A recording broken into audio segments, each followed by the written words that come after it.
Hello friends, welcome to my YouTube channel. आज हम हिंदी में उत्पत्ति के आधार पर शब्दों के प्रकारों को जानेंगे। हिंदी में जो है उत्पत्ति के आधार पर शब्द जो है 5 प्रकार के होते हैं: तत्सम, तद्भव, देशज, विदेशी व संकर शब्द। तत्सम शब्द वे शब्द होते हैं जो हमारे संस्कृत भाषा के जो शब्द हमारे बिना किसी परिवर्तन के हिंदी भाषा में प्रयुक्त होते हैं वे हमारे तत्सम शब्द कहलाते हैं। और तद्भव शब्द वे होते हैं जो संस्कृत भाषा के शब्दों में थोड़ा बहुत परिवर्तन करने के बाद जो हिंदी भाषा में प्रयुक्त होने लगे हैं वे हमारे तद्भव शब्द कहलाते हैं।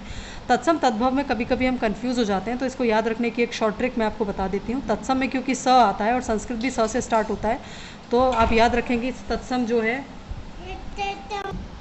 तो संस्कृत में जो है स आता है और हमारे तत्सम में भी स आता है। तो स से स्टार्ट होने वाला जो है, मतलब जिसमें स आता है, तो याद रखना वो हमारे संस्कृत वाले शब्द हैं। अब हम कुछ उदाहरण देख लेते हैं। तत्सम में हमारा सबसे पहले देख लेते हैं यत्न, जो एक तत्सम शब्द है। तद्भव है हमारा जतन, यवतन संस्कृत शब्द है। जव, यम, जम, योगी, जोगी। इसी प्रकार से श्रृंगार जो हमारा तत्सम शब्द है, सिंगार हमारा तद्भव शब्द है। उसी प्रकार से और भी हम बहुत सारे उदाहरण देख सकते हैं, जैसे हमारा ग्रीवा जो है, गर्दन, जो कि हमारा तत्सम शब्द है क्योंकि संस्कृत भाषा का शब्द है। वहीं गर्दन जो है हमारा, ग्रीवा को कुछ परिवर्तन के बाद इसे गर्दन बना दिया गया, अब ये हमारा तद्भव शब्द है। ठीक है, उसी तरह से बहुत सारे उदाहरण हैं, लेकिन इन सभी को याद करने की कुछ ट्रिक्स आज मैं आपको बताऊंगी जो कि आपने पहले कभी देखी या सुनी नहीं होंगी। तो सबसे पहले हम जानते हैं कि तत्सम शब्द जो होते हैं वो जो भी शब्द जिनमें य प्रयोग होता है वो मोस्टली हमारे तत्सम शब्द होते हैं, कुछ एक अपवाद को छोड़कर। जबकि तद्भव शब्द में जो है य की जगह पर ज का प्रयोग होता है। जैसे हम यहाँ उदाहरण देख चुके हैं, यत्न जो है हमारा तत्सम शब्द है, य से शुरू हो रहा है। वहीं तद्भव जो है उसमें यत्न की जगह पर हमारा हो जाता है जतन। यम का हो गया हमारा जम, यव का हो गया जौ, योगी का हो जाता है हमारा जोगी। तो जहाँ भी आप य शब्द देखेंगे वो हमारा तत्सम हो जाता है, और य की जगह पर अगर ज का प्रयोग हो रहा है तो आप समझ लेना कि वो हमारा तद्भव शब्द है। उसी प्रकार से हमारे पास और कुछ उदाहरण हैं, जैसे श्र से शुरू होने वाले जितने भी शब्द होते हैं वो सभी तत्सम शब्द होते हैं, और वहीं श्र की जगह पर स का प्रयोग जो है वो तद्भव में होता है। जैसे कि श्रृंगार जो है हमारा तत्सम शब्द है, सिंगार उसका तद्भव रूप है। श्रेष्ठ हमारा तत्सम शब्द है, सेठ, श्रृंग जो है हमारा तत्सम शब्द और उसका तद्भव रूप है सिंह। और भी हम कुछ ट्रिक्स जान लेते हैं। संस्कृत भाषा में जो है क्ष से जो है तत्सम शब्द जो होते हैं मोस्टली उनमें सभी में जो है क्ष का प्रयोग होता है, जबकि तद्भव में जो है क्ष की जगह पर ख या छ का प्रयोग होता है। जैसे क्षण, क्षत्रिय, क्षीर, ये सारे हमारे तत्सम शब्द हैं। ठीक है, और वहीं तद्भव जो रूप होगा उनका, वहाँ पर क्ष की जगह पर ख या छ का प्रयोग होगा। उसी तरह से त्र जो है हमारा, वे तत्सम शब्द होते हैं। तत्सम शब्द में जो है त्र का प्रयोग होता है, तो तद्भव में जो है त्र की जगह त का प्रयोग हो जाता है। और श भी जो है तत्सम शब्दों में ही प्रयुक्त होता है, श की जगह तद्भव शब्दों में स का प्रयोग होता है। श्र भी तत्सम शब्दों में होता है, उसकी जगह पर स का प्रयोग होता है। ज्ञ जो होता है वो तत्सम शब्दों में होता है, और ज्ञ की जगह पर ज का प्रयोग तद्भव शब्दों में होता है। तो हमने ये कुछ ट्रिक्स देखी, आप इसको एक बार फिर से समझ लीजिएगा। और आगे बढ़ते हैं हम। अण, कंकण, कर्ण, कृष्ण, हमारे पास यहाँ पर कुछ अक्षर दे रखे हैं, कंकण, कर्ण और कृष्ण। इनमें सभी में अण का प्रयोग हुआ है, तो तत्सम शब्द जो होते हैं उनमें अण का प्रयोग होता है। वहीं इनका जो तद्भव रूप बनता है उसमें अण की जगह पर न का प्रयोग होता है। जैसे कर्ण का जो तद्भव रूप है वो है कर्ण, तो अण की जगह पर न।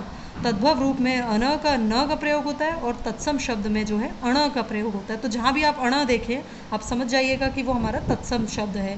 कुछ एक अपवाद हो सकते हैं, कोई एक ही हो सकता है मुश्किल से, अदरवाइज सभी में ये जो रूल है अप्लाई करता है। वहीं पर द्वे, त्रि, चतुर, पंच, षष्ठ से शुरू होने वाले जितने भी शब्द होते हैं वे हमारे तत्सम शब्द होते हैं, ये जो संस्कृत की गिनती होती हैं। और तद्भव में क्या होता है, द्वि की जगह दुगुना, त्रि की जगह तिगुना, चतुर की जगह चौगुना, इस तरह के शब्दों का प्रयोग होता है। आगे आ जाते हैं हमारे कुछ और उदाहरण, कुछ और ट्रिक्स पर।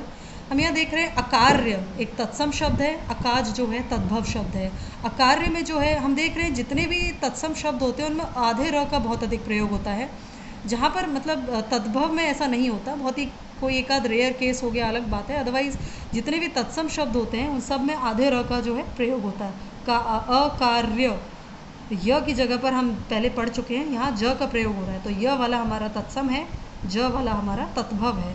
अकार्य, अकाज, अर्क तो आँख, और अरक, पूरा र का प्रयोग हो रहा है तद्भव में, आधे र का प्रयोग हो रहा है तत्सम में। उसी तरह से आर्य, आर्य का जो तद्भव रूप है वो है आरज, य की जगह पर ज और आधे र की जगह पर पूरा र का प्रयोग हो रहा है। आश्चर्य का हो गया हमारा अचरज, वही य की जगह पर ज, आधे र की जगह पर पूरा र। ठीक है, ये ट्रिक आई होप आपको समझ में आ गई होगी। नेक्स्ट हम देख लेते हैं श से शुरू होने वाले शब्द जो होते हैं वे सभी लगभग तत्सम ही होते हैं। शुक, जबकि तद्भव रूप में जो है स का प्रयोग होता है श की जगह पर। शुक का सुआ, श्वास का सांस, शून्य का सूना। ठीक है, और जो द्वित व्यंजन होते हैं यानी कि एक आधा व्यंजन और एक पूरा व्यंजन, वो भी जो है मोस्टली आपको तत्सम शब्दों में ही देखने को मिलेंगे। तद्भव में ऐसा कोई एक आध ही केस मिलेगा आपको, अदरवाइज तत्सम शब्दों में ये आप देख सकते हैं, बहुत आसानी से आपको देखने को मिल जाएंगे। आधा ज और पूरा ज यानी द्वित व्यंजन।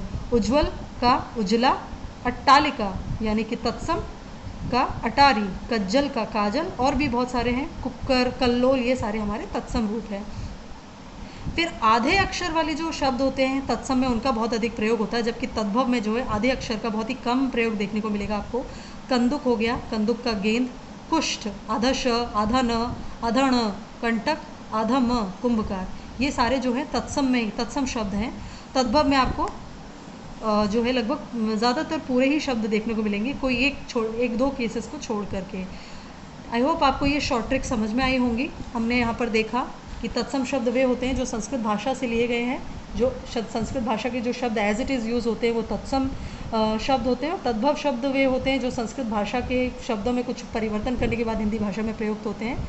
और मैंने यहाँ पर आपको कुछ ट्रिक्स बताई। जो य वाले शब्द होते हैं वो तत्सम होते हैं, ज वाले तद्भव होते हैं, श्र, अक्ष, त्र, ज्ञ, श्र, श, ये सारे जो हैं तत्सम में प्रयुक्त होते हैं, और क्ष की जगह हमारा ख, छ, त्र की जगह त। इस तरह मैंने बहुत सारी आपको शॉर्ट ट्रिक्स बताई।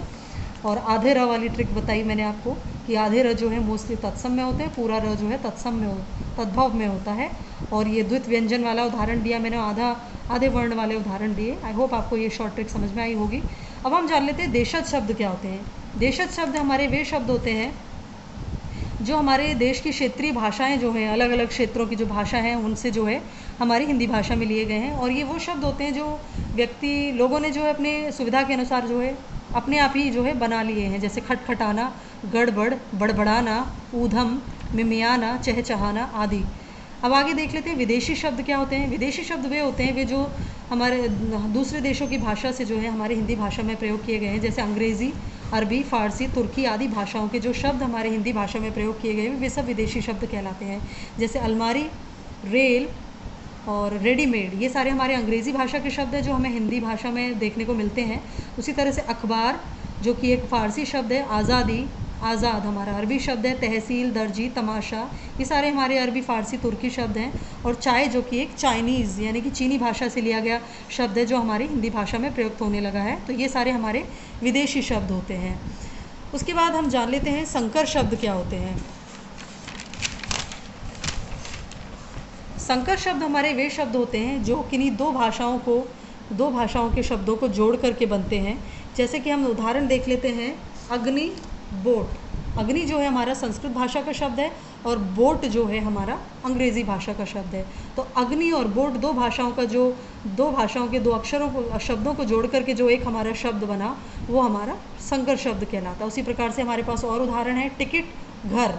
टिकट हमारा अंग्रेज़ी शब्द है, घर हमारा हिंदी शब्द है। तो दो भाषाओं के शब्दों को जोड़कर जो शब्द बना, जो कॉम्बिनेशन बना, वो हमारा संकर शब्द कहलाता है। उसी प्रकार से नेक जो कि फ़ारसी शब्द है, चलन हमारा हिंदी शब्द है, तो नेक चलन हमारा क्या हो गया, संकर शब्द हो गया।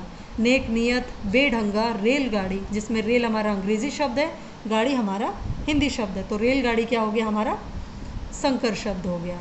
आई होप आपको आज जो कुछ भी मैंने बताया आपको इजीली समझ में आया होगा। अगर आपको मेरा वीडियो पसंद आए तो प्लीज़ इसे लाइक करें, सब्सक्राइब करें मेरे चैनल को, और प्लीज़ वीडियो को शेयर ज़रूर करें। Thank you very much.